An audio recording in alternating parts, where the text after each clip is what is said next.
Today we're starting the meeting of today, November 17th. Approve the minutes of the... Make a motion to approve the minutes? Okay, Seconded. there we go. We got a second over there. Oh, any discussion? Okay, all in favor? Okay, that's it, unanimous. So financial report, Tanya. All right. Gallons sold is right where we were at this time last year. Revenues remain strong. Total expenses are favorable, $150,000. Year-to-date capital spent is at $785,000. We are projecting to spend another $65,000, bringing it to a total of $850,000. Bond payments are done for this year. Cash on hand at the end of October was just under $1.7 million. And Dan, I think it was Dan, had asked last time that we look at refinancing a couple of the bonds. And we did call the bond bank, and the two that were in question actually had principal forgiveness. And they said we would lose that if we were to refinance those.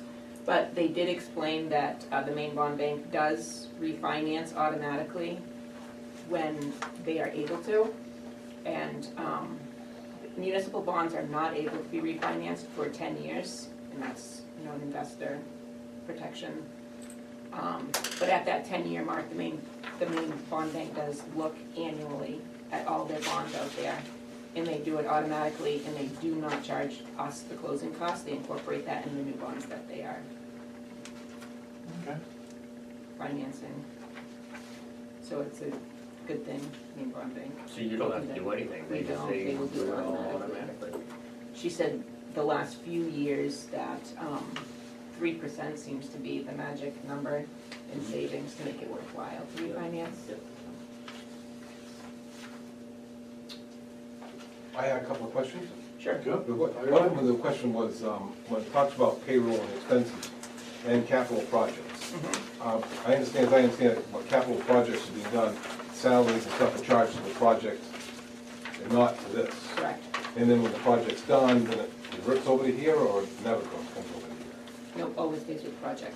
So that we never see what the overall payroll, except when we look at this chart here, but we really don't know overall payroll where we are according to forecast, except from here, right? Because there's payroll in the projects, but we never see it here. The only way we can look at it is to look at here, and then we just gotta understand where we really are. Because what if we go over on a capital project? How do we know that we're over on it?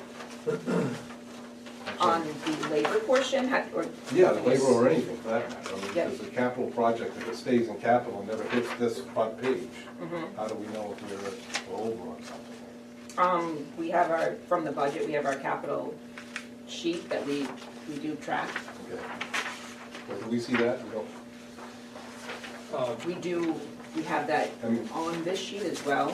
I just wanted to. Well, no, make as far as sure- that, you took it right here, you're talking about, yeah, capital expenditures. Yep, and we do want But to. that usually is based on what we've been doing. If we don't do something, it doesn't show up here. We decide But not this to one do it. includes labor, this sheet is, you're correct, this sheet is not accounted for the same way that the overall sheet is, the one you get every month. This one includes labor and benefits, so it's not, they are accounted differently, but this one's meant to show This how much one, capital we spent try- plus we- labor. Right, this is under capital, but if we don't do a project, then we're not doing it, so it really doesn't matter. We can show a lower number here, or on budget, because we didn't do everything. What I'm talking about is if we forecast $100,000 for something and it cost us 120, how do we know? How do we know? We would never know. So we do Because have it all never shows up projects in that here. were in the budget are listed here, the ones with 0 are not being done, Right. yeah. Or have not been done. I guess I always have a little funny feeling when I know that we have project money, anything that's charged to a project's over here, we never really see it, we never know where it's going with it, because we're looking at this operational budget and not the actual capital expenditure budget, how it works. So if you forecast to do something for 100,000 and it costs you 90, that's great, but if you forecast it, But that's what's here, Andy, isn't it? Like, the Third Street. We put 130,000, it cost us 258. So we don't have one over. And what I do wanna So we mention about that is that this does include, the Benefits. project does include benefits, yes, and that is not Labor and- budgeted. But labor is budgeted into the project, whereas benefits were not. Okay, then the other question I had was relating to the Lewiston bills thing. Sure. I was just looking at it real quick. Is it more than two options, 50/50 or a portion? Whenever we have bills that we share with Lewiston? Or, No, 50 to 50/50. because I was looking at this one here, it looks like, for instance, line 2 on the list, Pine Tree Waste. Mhm. The total amount of invoice was $51, Lewiston amount was 51. So they paid 100% of that. Yeah, Then you go like 6 down. So I have to mean to interrupt. We're on ratify, or is it you on ratify payment of bills? No, we're just on this, this is part of the financials, is that Lewiston paid, where we had the sharing. Yeah. So like that line 6 down, there's 251 is the Lewiston paid of a $940 bill. That's phone bill. But it's not apportioned, and it's not 50/50. Lewiston only paid 251 of a $940 bill. So it's neither one of those two. And then you go further down, like about the middle of the page, is one that's for, again, cell phones. We paid $930, Lewiston paid $80. yeah. That is And that might be the type of universal It phone is. bill, and they're just $80, but correct. again, that's not really part of the apportion thing. That means that they have one That of our is our cell total phones. phone bill, and we split a couple of employees with Lewiston, that's it. The first light bill, that is our total phone bill for 268 Court Street as well. So we do apportion those lines that are at the chloramines and at the UV plant accordingly. Those are 50/50. And like, there's another one, first aid supplies, I was looking at that one. Again, our total invoice is $62, Lewiston share was only 23. And that's the same, we have a first aid So it kind here of as skews the well. idea of knowing what is apportioned and what isn't. When we're taking a total district bill, and then just Right. Lewiston is feeding off of it a few Yeah. bucks. It's not really an apportioned bill, it's just they're part of our larger bill. Yeah, what's that, They're chloramines paying in- what they, whatever part they, Yeah, other. Yeah. like the cell phone thing. Yeah. Like you said, if they only have one Like this is cell a phone. remote, well, then that's just what at they're the gonna very do. bottom, almost a remote stator or starter. And the bill was $178, but Lewiston's share was only $8.18. So the remote starter was the only thing on that Napa bill that was split. The rest of it was, for our equipment, Oh, so there's one item on the list, right? That was theirs. but the total invoice was $78, okay. Correct. So what it really should have been was, the line item should have been $16, Mhm. and Lewiston shares 18. Yeah. Instead of the total invoice. Yep, yep, and we can look. Treasurer's crossing the Ts and dotting the Is. Hey, I'm good with that. I'm sorry, I just, I mean, So Bob out of business Good. though. Are you all set? Yeah. I guess my point is only I'd like to see I open eventually it. this apportioned amount and Lewiston amount, so we can look at this eventually and see The line items that are charged. 50%, 40%, what is the actual apportioned percentage based on what we paid and what they paid? Yep, Here, these numbers kind of skew that, so that one of them, we actually paid 90% of a bill, or really we didn't, because most of that was water and not, correct. so maybe we could work on honing that in. I'll ask questions to Tanya, I don't know how that All right. works. So, question. Okay. Thank you, that's all I had. I understand how it works. Anybody else for Tanya? All right, so let's move on to, you want to ratify payment of bills and then do the, I move that we ratify the payment of bills. okay? I had a few questions, Tanya took care of them yesterday. Well, and we got a second? I need somebody second. I'll second that. Okay, Andy seconded it, so, Bob, you said you got your questions answered, anybody else have any questions? Okay, all in favor of ratifying payment of bills? Okay, we're ratified. Let's close open session. Anybody here? No, we're gonna close open session. Casey? I move we go into executive session, or we have to suspend the Suspend rules the rules. to go into executive session to discuss a real estate matter. So we need a second to suspend the rules. I'll second that. Yeah, everybody all in favor of suspending the rules? Okay, Now, let's move to going Move into, into executive session to discuss. anybody second that? I'll second that. Yeah, all in favor? All right, we are officially in executive session. Thank you. All right, it is 4:25, you're out of executive session. We don't need a motion or anything on that, right? No, you Okay. just, you have to make sure you declare us out. We are declared officially out of executive session, and we're moved on to activity and project update. Mr. Broadbent. All right, your activity reports, a lot of our work in October was focused on projects, wrapping up the projects for the year. Unfortunately, I think in Sid's memo, you may have seen that we did have our first real big kind of go-around with COVID. We did have to send an entire crew away for quarantine for 10 days right at the end of our construction season. We're trying to get a couple of streets done. And then towards the end of the 10 days, it started getting below 30 at night, and we have temporary water lines out there that don't like to be in 20-degree weather. So we had to pull our temporaries, and we had to abandon work on Willow Street. We did get Pine Street done, and we were able to get all of the paving done as of today over in that area. I think we have a few more sidewalk things we need to do. We're at the end of the paving seasons. That did kind of hurt us pretty hard losing those 10 days. One question, do we pay for people being quarantined for 14 days? If they were, so we did have a positive case, and then there was exposures with employees here. The employees who became exposed at work and on the job were covered by the district because they were exposed on the job. Those who are exposed outside of the workplace are covered through their sick time. So, How was that even determined? If you read out, we had to go back and really take a fine-tooth comb with our sick leave policy, and it states that it's to be used for any time away from the office, basically, if you are sick away from the office. But it's not sick, quarantine is a precaution. Not all those people had COVID, right? No. Bottom line is, those that we sent home on quarantine were not charged sick leave, but the person who had COVID was charged sick leave.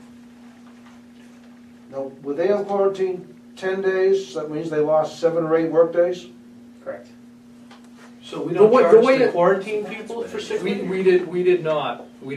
I checked with, that was a policy decision. I wrestled with that one, because it's kind of different. But if you go back to our sick leave policy, that's the language that's in there is what I relied on for that decision.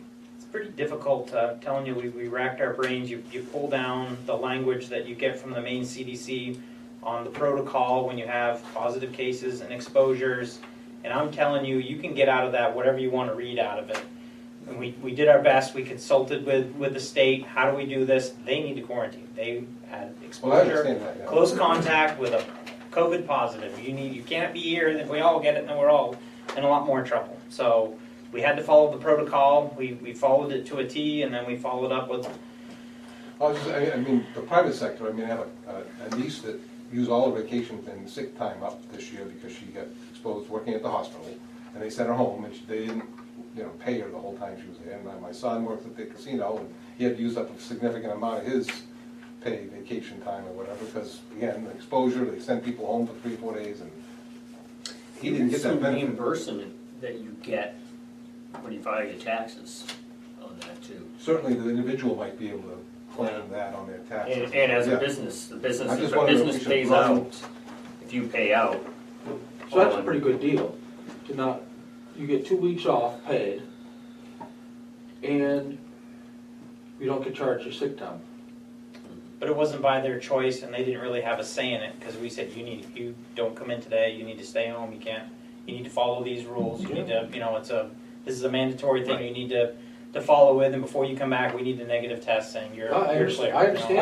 I It's wrestled- also not the ratepayers' fault. I wrestled with that decision on whether to, how to handle that sick Well, time. Yeah, that's, It wasn't, it's a difficult time. There's no, it seems like no matter what you do, COVID has really turned everything upside down, and it's been difficult. to administer. Well, I just think it's another one of those things that when we talk about benefits for working in this, between health insurance and something like that, again, if you worked anywhere else in the private sector, they were gonna make you use your vacation time. Mm-hmm. I know that the city's done the same thing, and they lean back on the fact that they have union contracts that cover things. So I'm not even sure that that does cover that specifically, but I know that's the same protocol they've adopted. It's just something, talking point, if nothing Yep. else, with your employees, that if they weren't in this organization, they'd been using up all their vacation and sick time in the private Because sector. it's also not the employer's fault either. But the state says you have to do that, so whose fault is it? It's nobody's, and that's the whole COVID thing. It's just a crappy We've been situation, victim- the yeah, whole thing just is a, you know, we lost production, we lost time, and, you know, we had 5 people that were out, and I had to scramble to cover all the jobs, you know, it wasn't easy. Oh, yeah. Believe me, all the way around. So that did put a dampener on things at the end of October, but we did get everything done, we're wrapped up. Services, nothing out of the ordinary there. We did, you know, trying to get a number of those fixed up for the end of the construction season. The same with the hydrants, just trying to make sure everything's in operational order before the end of the season. We did have a water main break over on Lake Street, and we also had one at the Auburn Mall that actually wasn't on our infrastructure, but we did lose a lot of water in that one. But outside of that, unless anybody had any questions, that's the highlights of the activity report. Project update, I kind of filled that in as we went along there. We did wrap up our main replacement for the season, so there was a stretch on 3rd Street that will get done in the spring as part of the contract that's out there for 3rd. And we will have to follow up with Willow when we can fit it into our schedule and calendar next year. It's all kind of prepped to be done. We have the pipe to do it. One other thing I wanted to pass around, if you just want to grab one of these and send it around. For the last 8 years, we've contracted out all of our mowing services here at the district.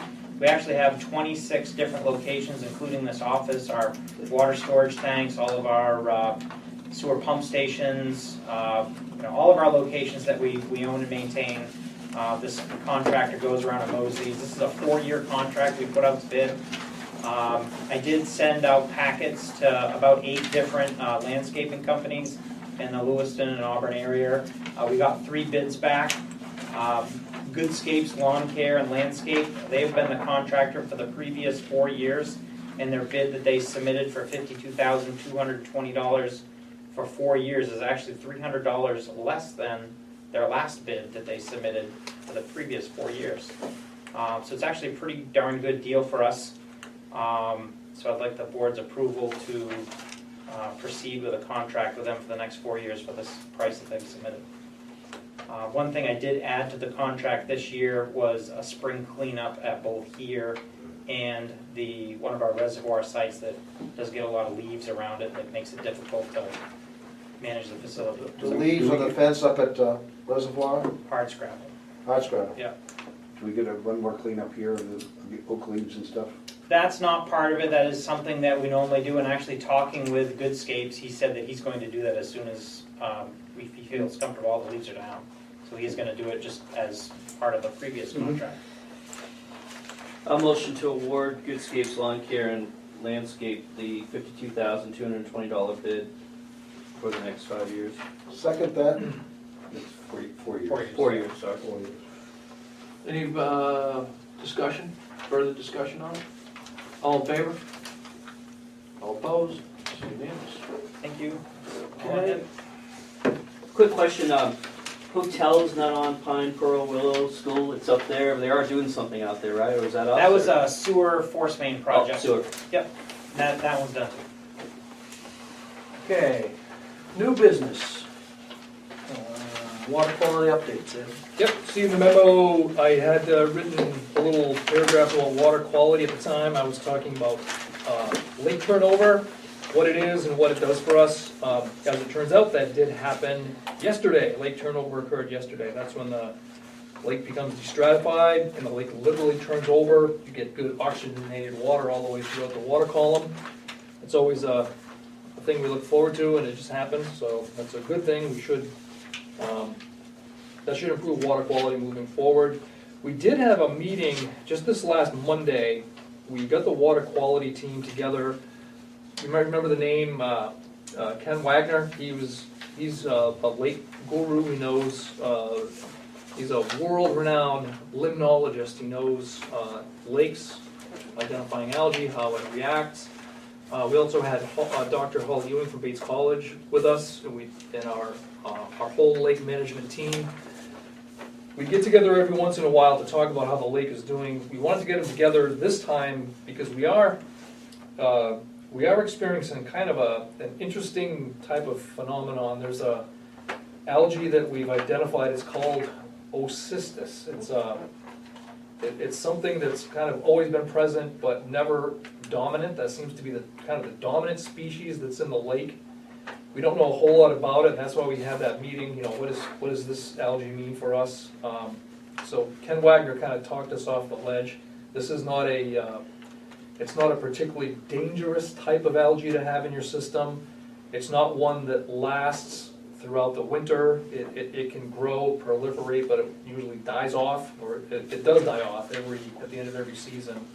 But it has been, it's never been a predominant algae for us before, but it was this fall. It's actually so small that it gets through all of our sampling equipment, so we don't see a lot of it when we do our typical sampling. But it has caused a few issues. We have a dialysis center out here on Minot Avenue, and of course they have a very fine micron filter for dialysis, and they are noticing this type of algae there. So, you know, they've called us with concerns about it. Is this the first year that it's been? Yeah, it's the first. We've always seen it, just along with the other types of things that grow, but it's never been the predominant one. And there's no rhyme or reason why, in particular, this one sort of is the one that took off, but it did. And when you say, you use the word not particularly dangerous.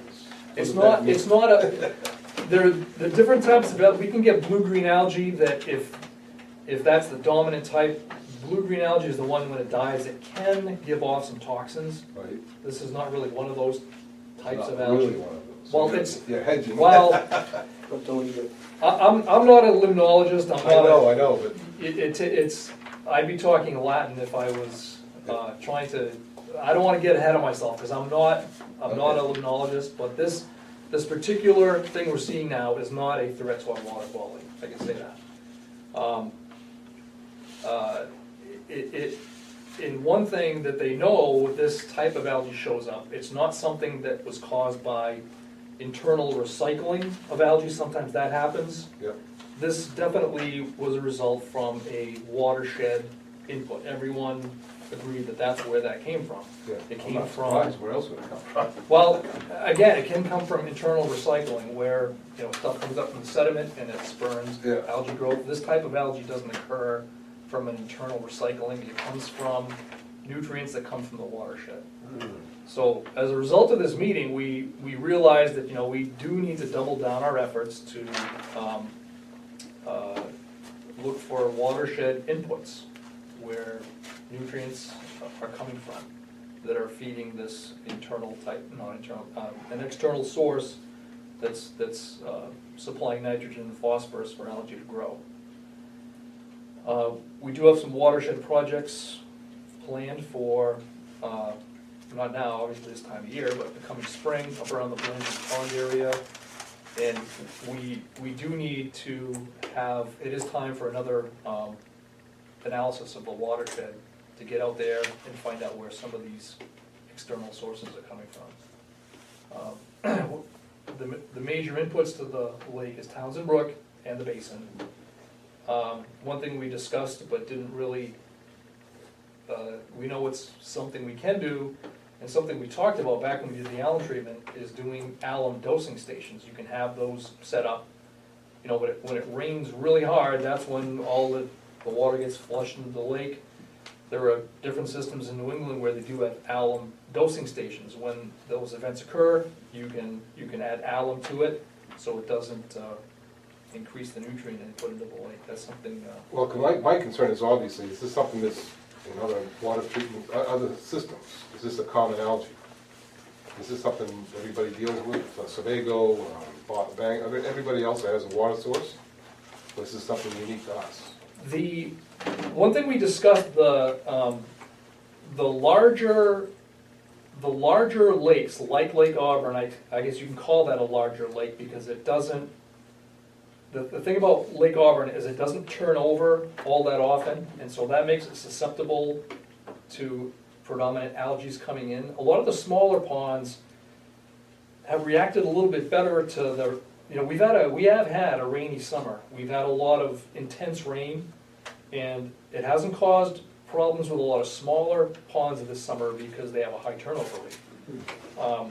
You know, it rains real hard, washes through. But you haven't answered my, are the Well, water companies having? The larger, If it's common, is what I'm trying to find out. it is in the larger lakes that don't have a lot of turnover, like Lake Auburn. I can So like see the that. people that are served by Portland, dialysis companies, whoever have these filters, can see the same algae? I don't know what Sebago is experiencing this summer. I mean, that's what my concern is if it's something we need to address, going and doing studies of the watershed and trying to find this input, could take years to find the input of this. Well, In the it's an meantime- ongoing effort, it does take years. Andy, this brings me to my question, the cost estimate from Wright Pierce for filtration. It's my understanding that micromembrane filtration or other filtration systems will collect the algae, prevent it from going through, but you have to clean these filter vessels more often, so it becomes a little bit more of an expense. So I just want to bring it up to the board that this is just one more reason why we should be ready, if we can get monies, for filtration. Well, especially because somebody's gonna help pay for it, or we won't get it all over part of it. But that's my concern, is if, That's a whole nother discussion. I believe in keeping this waiver as long as we can, but I don't wanna keep turning them back on, saying, well, no, that's not anything to look at here, move along, folks. Well, that one's okay, that's Even with okay, a filter move plant, along. we're gonna have to do this stuff. We're gonna have to go up into the watershed and find these input But we at sources. least have a filter to keep it from getting to the end user. But that filter is going to cost $1.5 million a year to maintain. I know, but again, it's a safety thing, and we're gonna continue to say, no, I want, at all costs, we're gonna save ourselves from the waiver. At all costs, no, that's not, don't worry about it. And then this money goes by, and we can't get any help, because we decide, nope, and in 10 years from now, we decide, yep, we gotta do it, but then there's no money for it. We gotta foot the whole bill. That's my only concern, is we have opportunity, and we have a reason. But What is the effect of the UV facility on this algae? It neutralizes it, but it doesn't eliminate it. Neutralizes it It kills it. and kills it. Thank you. So we're talking about matter, inert matter, Organic. as a layman's term. But if they need to filter it out at a place like a dialysis facility, they wanna make sure they have clean water. Right, because you said when the blue-green algae dies, then it becomes It toxic. can give off toxins. So it dying isn't necessarily a good thing all the time. Well, it's gonna die anyway, but what you wanna do is keep the mass down. It's going to die whether it dies through a lake treatment or through the process. You want less there, because if it dies, it's gonna give off, or it could give off toxins. Yeah. What you wanna do is prevent a bloom. You said this one's not a threat, did you just mean that the levels we currently have, or just in total, like generally, this is not? The le- even if the it were to be levels we much have, bigger of levels, okay. Yeah. If the levels increase, could it be, like there is a source, there's a source that's only If the le- intensifying. Well, what we have working for us now is the temperatures are getting colder, days are getting shorter. That buys us some So, time. yeah, so this particular type of algae we have now is not going to come into a full bloom condition. You can't, no, because it's too late in the season. Right. Well, I understand all that. I mean, as I've reported in the past months, this is the time of year that we always get the issues. You know, all summer long, we had Secchi disc readings in the 12-meter range. I mean, the water was incredibly clear. Now we're in the 3.5 to 4-meter range, and it happens every year. I've showed you the graphs that show how the lake trends, and that's how it's trending. It does it every year. Sid, is it definitively known what generates this algae? That's the reason why we have to do more What the study. what the cause of it is, so we know what we're looking for? What's caused is lake inputs, phosphorus and nitrogen inputs into the lake from the water. Phosphorus and nitrogen. The algae food is causing, there's algae in everything. Every body of water has algae. If it's got no food, it doesn't proliferate. But it sounds like you're saying this is a new input? It's a different one than we've seen in the past as the predominant. So it's a combination of those inputs coming in and what's already in the lake during mixing. What makes this one unique is that it was so dry in the beginning part of the summer. There was no inputs. And then in the fall, midsummer, we get heavy rainstorms, high inputs of nitrates and phosphorus. Boom, you got a bloom. What's unique about this one is the Oocystis is new to us, that we're having a bloom of it. So Yeah. this is different than what we've seen in the past. So that's why we've consulted with a team to say, What's going on? what do we need Yeah. to know about this? And this has nothing to do with what you guys are doing. The good news is, it's a short-lived algae. It looks like it's hit its peak and it's on its way down. The point is, from our sampling data, we know there's been high inputs coming with these heavy rainstorms. We've had 3 rainstorms in the last 2 months. It's been over 3 inches. And it's brought in a lot of phosphorus and nitrogen faster than the lake can naturally absorb. So we need to work on that. Make sure we keep those numbers down, prevent it from happening again. And that's, an ongoing thing, and, it's nothing what you guys are doing right or wrong. No, It's- I'm just trying It's to Mother explain it, Nature right. that says, and can we actually fight this and find enough sources and plug them to stop this from happening? I don't know that we can, especially when we have, towns north of us that don't seem to have the same interest in protecting the lake as we do. Yeah. I mean, there's so much against us. So, is everyone good with the water quality update at this point? I mean, is that all you have there? Yep, that's it, Okay. that's it. Good, let's move on to the budget. So in your packet is the latest version of the budget. As you remember last month was the first draft you got. This is the second draft. So we've, it's largely the same, but there are just a few tweaks to it. As I mentioned last month, wasn't reflected in the numbers, but it is now, that our health insurance has a 0% increase, which is a great thing. The watershed protection line item is final. That was approved at our last Lake Auburn Watershed Protection Commission meeting. There is a update to the general equipment fund. I mentioned that was going to be modified slightly, so the one you have in your packet is now the amount that we changed it to. But other than that, unless, I don't know how you want to go about this, but that is the only real changes that we have to the existing budget. One of the things that we presented the sewer budget last night, went through a similar exercise looking at the line items.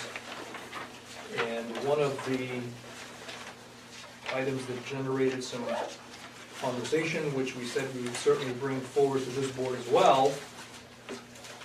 Number one, the 5.9% COLA. There was talk at the sewer trustee meeting last night, in addition to moving forward with that COLA, was bringing forward a placeholder in addition to the COLA, matching the COLA, used potentially for some sort of bonus program to be distributed over the course of the year. Andy, you want to elaborate on that? Yeah, we talked about last night, obviously we got a real problem going on right now with inflation. And I use the example of my current, I'm consulting with my old employer. And in hiring new people, we had to go from $14 an hour for call center people to $21 an hour overnight to get people and to keep people. And they had to raise the, so it just gives you an indication of how crazy it is out there. And we can't be caught short this coming year is gonna be really important, because I think we're gonna start seeing a lot of people raising their rates to grab people because they're having trouble keeping people, and we're gonna be under tremendous pressure. I don't agree with 5.9% COLA, by the way, I really don't. But I know I'm alone on that, so I'm not arguing that, but I think what we should do is have an additional 56,000, what's equal to the COLA increase, put into a placeholder account in the budget that we decide after staff gives us an idea of how they could use it for an employee retention program, and be ready, and have the money allocated already in the budget. So if we find out in September, June rather, or in August, and March, that we got some real problems and we need to do something, we can react fast. We don't have to have more money in the budget. Staff will have been working on what they think would be an appropriate way to retain people, using a bonus system or a retention program or whatever. Or raises. Or raises if necessary, because we need to react fast. So the 5.9, although I am convinced that it would probably be a politically wrong thing to not do, or do some sort of an increase there, so I'm not arguing against that. And it may be surprising that I'm willing to spend more, but I feel that 5.9 is not enough. Because when I see my employer going that 50% increase in pay, and they didn't have to have COLAs. The private industry doesn't do that. Private industry doesn't pay automatically COLAs every year. No, they just look at their people and they see what's going on and they raise pay based on what they have to do to retain people. And they make money doing that. Whereas the automatic raises every year, next year this could be 8%. And we're gonna automatically raise pay 8% because of COLA. If we're ahead of the curve, we may not have to do as much next year, because we've done everything we can, we know our homework, we know what's going on, and we're not gonna get caught short. So I was proposing $56,000, but in a placeholder account, and staff would have to come to us and say, this is how we propose to use it. Now, if we don't use it, then it goes back to the general fund and it's not expended. But I know I'm not the worst guy, last guy you'd ever think would want to add to a budget. No, but so So that's how Andy, important I feel about Bob, it. Casey, and I have heard it, have already, because we were all in the meeting yesterday. Dan, Jason, Kevin, do you guys have questions or any Well, other? I think it's necessary. I mean, now, given this environment, I mean, you have people, Crazy. it's, We haven't seen this in 20 years. and the problem is you have one person leave, hey, I'm getting, next thing you know, two other We need to employees empower go these along with guys them to say, and well, we you're gotta- yeah, screwed. right. And the staff recommendation, that 56,000 may not even be enough. At least Like, it's I something. think they have to leave it with Sid and Mike to figure out, Right. you know, what they come back and recommend. But I gives them something to work with. Yeah. Right. I guess looking at, you know, we just projected out if that COLA number is doubled, you know, between water and sewer, if both of those numbers are doubled, and divide that by the 26 employees we have, it's roughly $3,200 per employee. Now, we've talked about it, and we've discussed it internally. I think it would make sense to use that in the form of a quarterly stipend, if you will, to each employee. Not a stipend, If they're some sort there. of a performance They're bonus. there at Well, the time thing is, disbursement. if you, I guess, It's gotta be careful, I mean, we'd have to discuss this now, I mean, really, well, we have to I'd think about I'd this. sort of like to, if you would indulge me on Okay, this. I mean, I just know we have a tight. We do, but I know there was some discussion last night around the table for making it somehow performance or incentive based. In my experience, I've been in charge of a lot of people over a number of years, and recognition of any kind is always a double-edged sword. And I'm concerned that if you try to make this additional money some part of some incentive, we've got people that do a myriad of different things. You've got people, I know last night it was talked about maybe tying it to their Class A license or something, or some water treatment license. But we've got people that do so many different, you know, if everyone here had the same job duties, I think that would be fairly easy to implement, but everyone does such a varied thing. I see issues unless it's done consistently. You know, Well, that's the if problem. it's not good for everyone, I don't think it's good for anyone. Can we You know, approve the that's- budget item and just workshop this? Yeah. That's what I mean, I would think we could approve it as a placeholder and talk about it, but I really don't Yeah. think it should be an automatic thing for everybody that gets it. Yeah. It's gotta What I'd be like to see is, used I'd as like a- to see a proposal on, as opposed to, like, can't be a workshop, because we'll be here till. Future agenda item. Yeah, maybe put on the agenda for Yeah. But put it as a placeholder, and then I'd like to see what you guys need. You know, Because that's, we really having a 10-12% increase. And I don't wanna be. you're talking a part of it. retention bonus, everybody gets the same thing. If you stick around, you get it, and I don't know that that's the. No, but I think you end up giving someone a bonus for recognition for something, and then you have,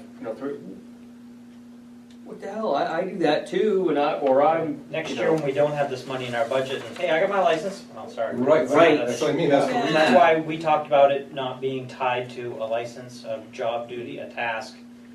That's why it makes that difficult, because this is kind of a one-time thing. We're in a really An difficult period.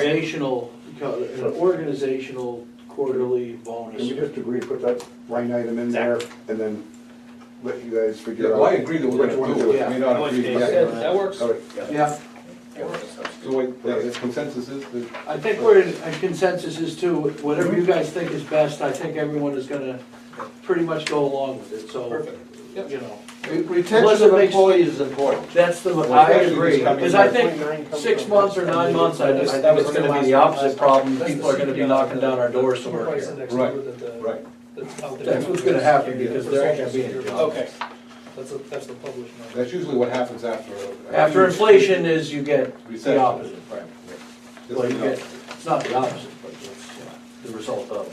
So this is more preventative, do we have an employee retention problem currently, in No. your opinion, or, so it's more preventative? We do not, but we see everything going on around us, so we don't have our head in the sand, and we know that we do not want to be in that. This is it's Being crazy. proactive on this, I think, is Right. smart. Yeah. So, good. All right, so we're moving on then. Any other questions before we move on from the budget? Everybody good with it? We're all set so far. Everybody good with it? Anybody We're have any having other the budget- questions? It'll be next month is the actual voting on it in December, so. Yes, if you look down at the bottom of your agenda, just so everyone knows how this is gonna work, we have our next water trustee meeting December 15th. That's normally an abbreviated meeting, usually goes from 4 to 5. So I usually try to make the agenda sort of light, a lot of stuff that We're might gonna take a move lot our, of time. for the future, it's gonna set the precedent that this meeting only lasts an hour. Right. Let's practice right now. Okay? There we go. So, there's a, right after the water That's an hour and a trustee half. meeting, there's a joint budget workshop that takes place from 5:15 to 5:30, that's where both boards are here. We just briefly go through the budget, any questions, and talk about some of the joint accounts. That, again, it's only a 15-minute thing, so that usually goes pretty quick. And followed by, in accordance with our charter, we need a public hearing to adopt our budgets, so we have a public hearing, which follows that joint workshop, which takes place at 5:30, where both boards hopefully ratify and approve the 2022 budgets. Okay. So that's kind of the way things go with that budget approval process for next All right. month. Is there any issues on the budget that anybody has that's gonna prevent them from from approving it? I mean, normally we have a workshop, I haven't been through with a fine tooth comb, so I just don't But as know. far as you can see, this budget shouldn't change between now and December, right? Nope. It's still a draft, but I don't have any light items if we're looking to modify I at think this it's pretty point. good. So we can, even though it says draft, we can kind of think that's gonna be pretty close, if not exact, right? Just a question, you sure you're right on the December 15th, because the third Wednesday after the third Tuesday is the 22nd? Yeah, we do that because of the Christmas holiday. Well, yeah, the Christmas It's holiday, Christmas. we didn't want to push it into the Christmas week. Remember we moved it back a week? Okay, yeah. Remember that? Yeah, I may be doing PC in Denver, so, but it sounds like you'll have plenty of people as long as everyone shows up. Yeah, you're right, it normally would have been the 22nd. Yeah, but you're right. And Christmas. we moved it back a week so to So it's avoid not that Christmas issue. week. I moved it forward a week. Where do you want to put it? Okay, good, so that moves us on to new business, old business, I mean. 10-person complaint, status. Status is there's nothing new. All We're right, still waiting for something to come forward okay. The from the PUC, was that? PUC, from the PUC. They're getting close to that, I think you get an email on that, yeah. That's good. Okay, What did you hear? It is good, right? Just that Lamp Fair, or whatever his name is, that they have reviewed it, and the commissioners, there'll be an executive summary that the commissioners will be reviewing very soon. So, it's coming in. Okay. All right, so then we've got the review the bylaws for the protection of Lake Auburn committee report. Yeah, so we met last week, it was a week and a half ago, Jason and I. We did a one-pager for you guys, sent it yesterday. If you didn't have any questions, to get to the chase, the second page is a couple motions to let us continue our work. We want to ask Attorney Prost to look at the technical revisions, which is just nothing that's controversial, and how we could get that in front of this committee, meaning he'll have to massage the language within the current document, and then we can vote on it, like in January or something. The next item is just for us to continue to work in substantive items, and we want to start reviewing the city's environmental study, which is copies of it is right there. Okay. Basically, if anyone's wondering what Bilodeau is up to with maybe Paulina, we, in the substantive portion of it, we would like to get limited bodily contact allowed, which would mean an angler could pull a fish out, a kayaker could put his feet in the water. I don't think that's a recommendation to launch yet. a I boat. think it's just, that's what's discussed. But I'm just saying, that's the worst thing to come out of what we're looking for, as far as being able to use some of this information. They say swimming can be allowed up to 50 or whatever. We're not looking for that. No. We're just looking for possibly, limited bodily contact, and that would be like on the substantive side of things. And what has to happen is, obviously, it's on here, that's kind of the next step, is a process for, where do we incorporate update consulting work that has been done, and make sure that it's done properly if there is a need to update it. So that's kind of the next in-depth piece, and then it's kind of another question that would come across Attorney Prost as well. But he wrote out a nice process. I think most of it's in there, just bouncing off some things to him, just as a sense check, I think is our next step here. Okay, so you need this motion. One more thing before, in that evaluation, which we just talked about, looking at the other document, would you be looking at it subjectively or objectively? For what other documents? Subjectively or objectively? Would you be looking at it opinions or fact? What other this document? Yeah. I think Just in terms looking at of the data, just like any other reviewing to study. see if there's anything that's relevant to us specifically. There may not be. There may be areas where we say, okay, here's a question someone raised, we're looking through it at this meeting, say, all right, Andy brought up this question about this item, let's put that on the list. Okay. So, very much. It's going to be more objective. Yeah. Thank you. Is there gonna be any more discussion, Steve, as it relates to this study? I think it was pushed off till next year. I think they There is talked gonna be more, about, because I think that really it wasn't. got tabled, or. I don't That's know if that's it an was agenda tabled. item coming up, Yeah. Oh, okay, we can talk about that. Okay. but that's all there is to it, really. I think it got moved into the first quarter at the city council. That's another topic that's come up with us quite a bit, is when do we start to have any kind of discussion or coordination? Because they're somewhat parallel documents between the ordinance and our bylaws. And I think we set the precedent, but just thoughts. Well, your I think committee the is answer to that would be, when you feel that you're ready, that you have a comprehensive understanding of what we want to do, and we decide as a group, then as the mayor's representative from the city council, you would say, let's bring this up as a workshop item. I would sponsor it. We would bring it up as a workshop item. We would present it to the city council with, these are what we'd like to do, and this is what we'd like to have it, and this would be what we would think the ordinance would look like. Then if city council wanted to do it, we'd put forward whatever the ordinance would be that would be associated with that, and it would go through that process, which I think would need 2 readings, a You can't hearing. change an ordinance, right. It's gotta be But- two, right, but that's Yeah. after, Those are the substantive sections. Right now, we're just trying to move forward on the technical, And- which but is also- like yeah. Poland should be added. But we don't need the city council's approval to change the bylaw. No. Lake Auburn. No, but he I was has just to talking ordinance. about, yeah, I was just talking about when do we start, Incorporating having city a council is what his question Yeah, was. that would be so- once we've approved the Right. changes to the bylaws, and now that results in changes needed to any ordinances that protect the lake. could be. Also, the Or fact add. that the city is a major stakeholder, and that was one of Attorney Cross's major points, that every stakeholder, I mean, we really wanted, that was a big piece that one of our first meetings, to identify all the stakeholders and make sure we've received input from them methodically, so we're not just caught off guard, like, hey, why the hell did you do this? Oh, so it would be a workshop just. I to would get say it would be a input, workshop, when just you, to get input? when, at the, so the answer, I'll answer it. When you are ready, when you feel like you're ready, the committee, or to have the board vote, and you, as a board, want to bring this to a workshop, I will sponsor it, and I'll get it put on a workshop at city council, and we'll go in there and bring it to that Get stakeholder. their input, yeah. Yeah. Because I think the idea too of this committee should be also to make not recommendations, suggestions of what changes could occur, and then this board is the one that's gonna decide. Exactly, yeah. So, you're saying just bodily contact is one option.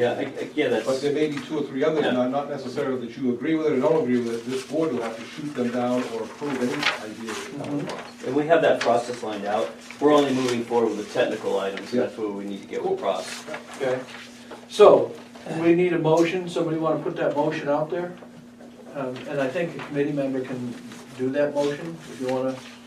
Yeah, so I'll motion to allow the Polar Committee to meet with Attorney Pross to discuss incorporating potential technical revisions into the draft amendments to the existing bylaws for trustee review at the next AWD meeting, or say January meeting. Yeah. For January, okay. At some point in this process too, I mean, going back to Jim's memo. Hold on a second, Sid, we had a motion. Do I have a second? I'll second that. Okay. Discussion, I'm sorry. I'm just saying, just for discussion's sake, when we had Jim draft up that memo to how to go about this process, that was like as you remember, that was like a 5-6 page document, all narrative form. I think it would be really helpful 8-page, yeah. to have that in an outline form, so for steps to go through to make sure we're not missing anything as this process unfolds. Yeah, all of our agendas were based off of that, we just took pieces, segments of it, if outline format, we can definitely do for the next, or I'll get it to you, as soon as we can. We don't have to pay an attorney to do that. Yeah, if we had that whole, the You mean 8-page him, you mean outline, us. that'd be great, and just where we are. I just know there's a lot in there, and I know that I just want to make sure that we're following the process he outlined, because I thought it was pretty good and comprehensive. And I want to make sure that it doesn't just come to you two guys, then to us, and then to the city of Auburn. I mean, there's a lot in there that has to happen before we start ratifying big changes to the protection of Lake Auburn. Definitely, and I just would say that that's one reason we took this step, to take a breath and say, all right, let's look at what we've looked at so far in terms of the technical items that he had said is one of his items, technical, substantive, split them up. Let's run that by him first, as the first checkpoint, and before any action is even suggested, so. Any other But comments? I'll put together my outline too, and I'll give to him, he can shoot it over to you, maybe that would work. Any other discussion? All in favor of the motion? Hand. Okay, opposed, good, that's unanimous. Thank you, gentlemen.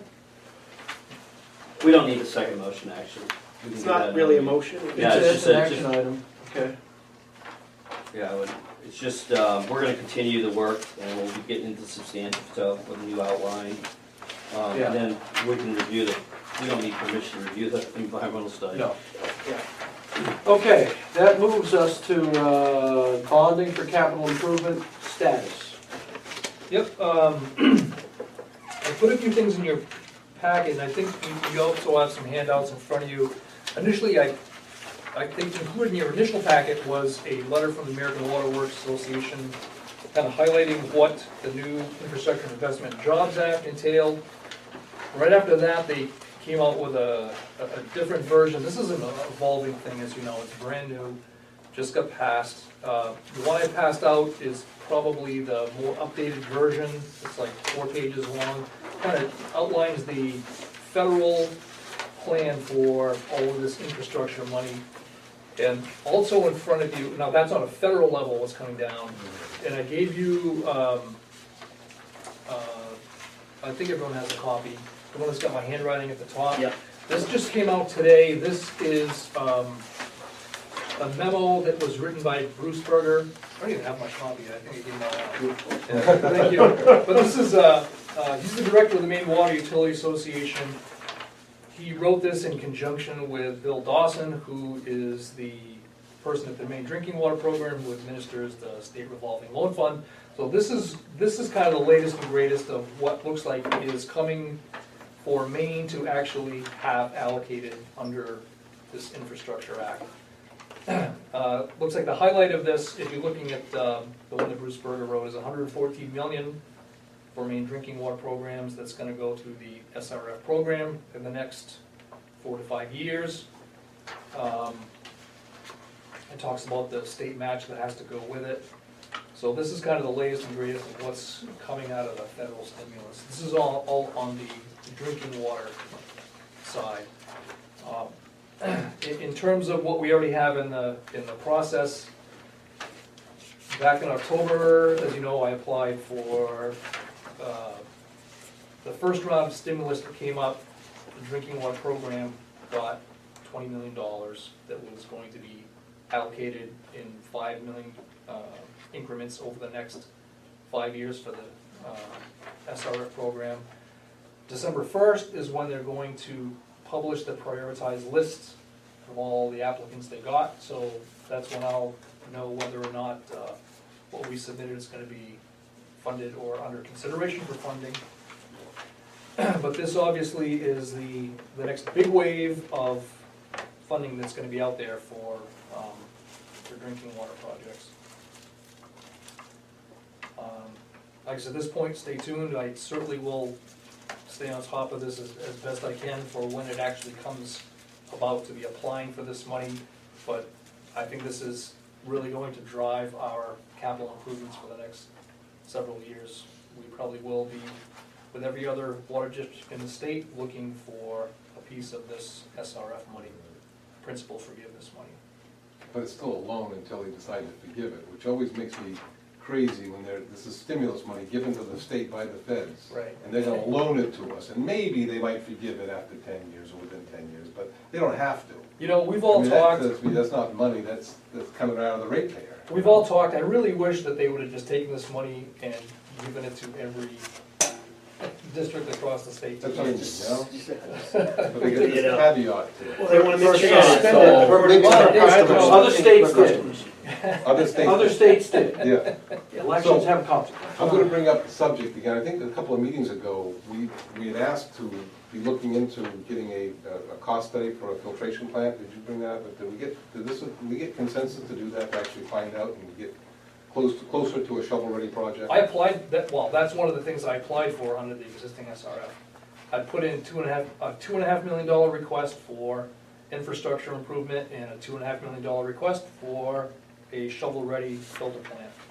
That was what the Or pipe, right, we decided? What's that? Or pipe? It was both. Both. We They're applied both for in Okay, so there. you both. 5 million total.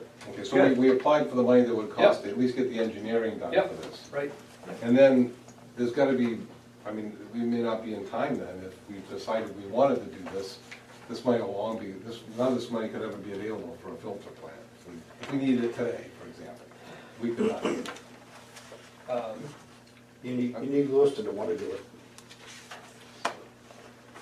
Well, they would do it if they didn't have to pay anything, you know what I mean? It's $50 million, Andy, somebody's paying something. And operational costs every year. There's no free lunch on the big. Oh, no, it's nothing free, I'm not saying that. I'm talking about we're seeing all kinds of big issues and reasons why we should. I don't wanna spend money we don't have to either, but. The ratepayers are gonna pay Whether for we it. have to or not. We could just keep saying, no, it's never gonna happen, we're fine, everything's good, until it's not. And then what do we do? If we're 3 years out to build a plant, and we need one now. So we can just keep waiting all we want, but. As part of building, getting a shovel-ready set of plans, there's several levels of piloting that you need to do to select the plant that you build. So that's part of what this And the memo from Wright and Pierce is what you would do.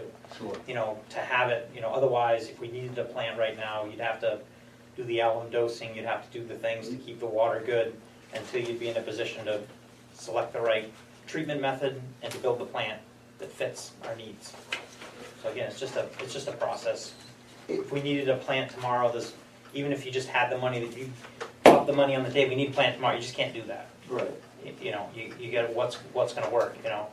Of course, well, we're talking about either 5 years to get it down or 3. If we just keep waiting until we even have to begin step 1, we can at least save a couple of years' time if we can get.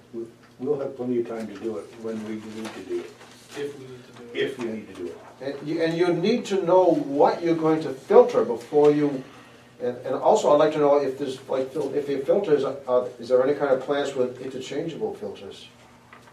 I don't know, there's a lot of knowledge That's out there. stuff that only the engineers can Yeah. decide. That's what they get the Yeah. big bucks. Yes. And that's why it's not like you say, give me a plan and deliver it next week for me. Yeah. There's tremendous amount of stuff that has to go behind the scenes. And it's gonna be impossible to do without making a joint effort. It just is.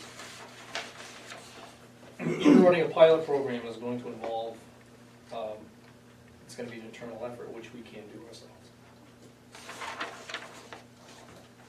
Okay, so, RFP for legal services status, I think that's status quo, right? Nothing new We in don't- this. Nothing new on the complaint, nothing new on anything, so. We're just waiting for that. The word Lake from Auburn you. study, Yep, as you had mentioned, that, it looks like that's not even going to be addressed until after the council is totally seated and up to speed on what's going on, sometime in February or March. At the current time, it looks like I was told there's going to be no public presentation on this study. I was told it's going to be handed down to the, planning board. They're gonna look at it and bring any recommendations up to the council. I don't know if that's still going to hold true next March, but, that's what I was told. okay? One thing I'd like to, I don't know if this, I would like to see this board go ahead and put together some type of memo or report on the findings, reach consensus on what this report is, any concerns you might have, and send to the city. I know that the Lake Auburn Watershed Protection Commission is contemplating a future workshop to do that, so I don't know if that's something that this board would like to do too. I don't know if everyone's had a chance to look through that study and have any comments on it. Then maybe I could consolidate those. I certainly have some thoughts that I'd like to put down. I don't know if anyone else has looked at it or written anything down that they see from that. Well, I think we should pick sometime before this council gets it, have a meeting where we all bring our suggestions in after reviewing this document.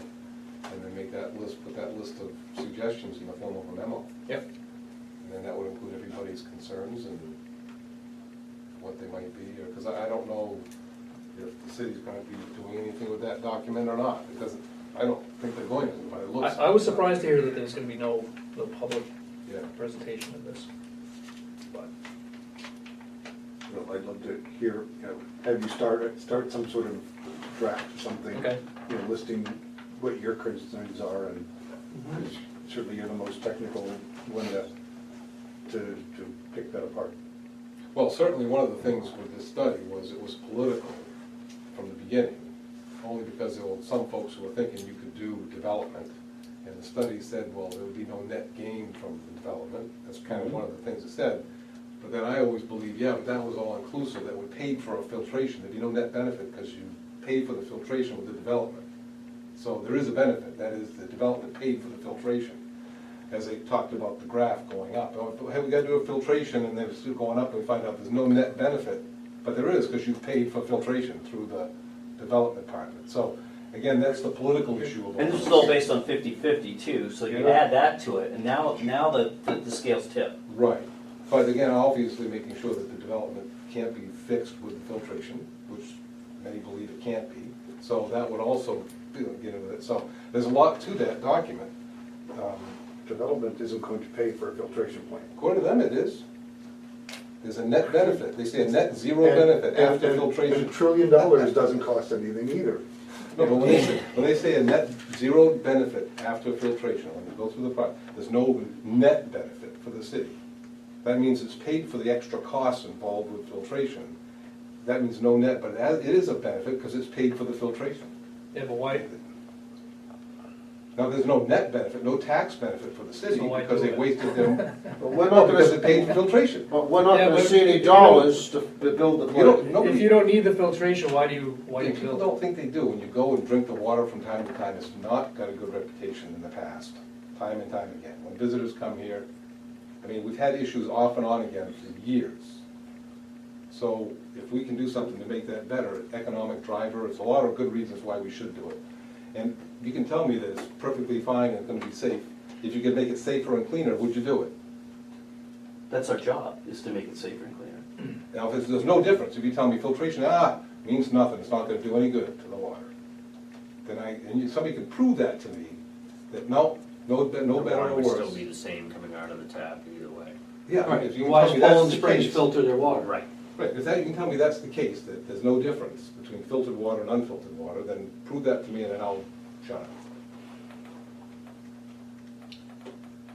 That's a huge can of worms. Right, so then it all boils down to the cost, again. We can take a whole meeting and talk about I this. know, but I guess I haven't been convinced that. Maybe we'll see what the filtering is commission, better. what they did as far as Yeah, I workshopping and think, bring it back. we're putting the cart before the horse. Yeah.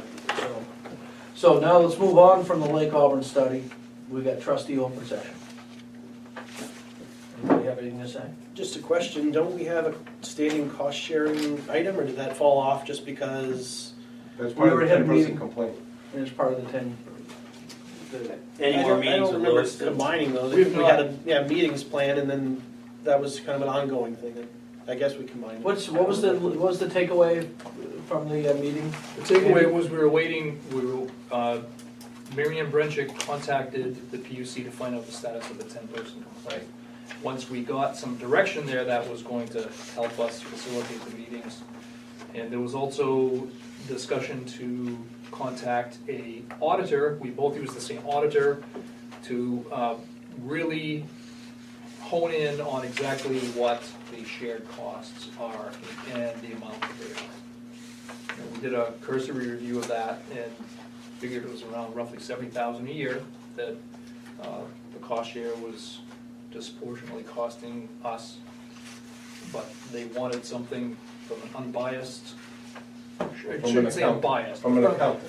From an accountant, an outside Right. accountant who could look at those numbers and we could both use that document. So that's where it was left. We were really waiting for the PUC to weigh in on that complaint. And of course, the philosophy there is, okay, if the PUC says nothing to see here, folks, move along, is that a mandate for us to knock it off and not go forward? Or if they, you know what I mean? So. Well, I think we're let's not Again. speculate on the, what we do, let's see what they say, and then let's discuss what to do then. And that's where it is.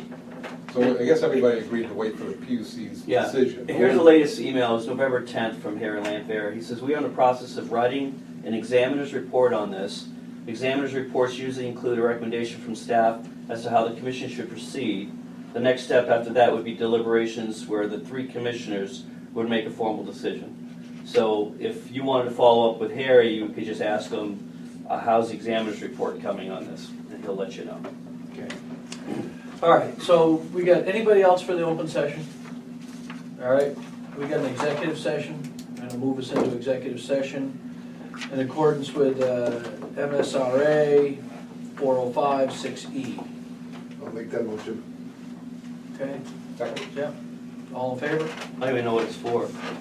It's the complaint. All right, it is 5:26 and you are out of executive session. Okay, so we're out of executive session, and the last item, Motion to adjourn. Second? all in favor? Adjourned. Here it is. Yep.